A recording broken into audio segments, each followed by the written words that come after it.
हे आपल्याला सोडवायचं आहे।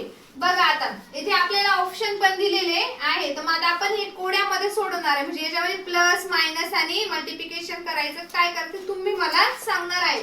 मग आता सांगा बरं, याच्यात या जे प्रश्नचिन्ह दिलेले आहेत, ह्या चौरस मध्ये प्रश्नचिन्ह दिलेले आहेत, तर त्याच्यामध्ये काय उत्तर येणार असेल?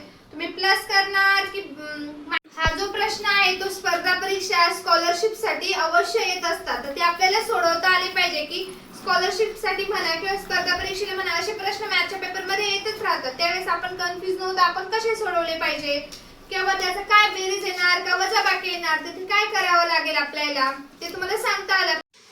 सांगा आता काय करायचंय, प्लस करायचं का मायनस करायचंय?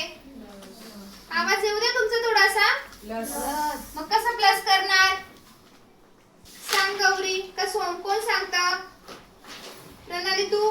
13 आणि 34ची बेरीज करायची। 13 आणि 34ची बेरीज करायची, उत्तर येतं 47। तर उत्तर आलं 47। हा 51 आणि 18ची बेरीज करायची। 51 आणि 18ची बेरीज केली, उत्तर आलं 69। तर उत्तर आलं 69। Very good. हा 78 आणि 6ची बेरीज करायची। 78 आणि 6ची बेरीज करायची, उत्तर आलं 84। उत्तर काय आलं? म्हणजे ऑप्शन किती आला? तर 84। बरोबर की नाही? आता आपण हे बघितलं चौरसामधलं, आता आपण बघणार आहोत वर्तुळ।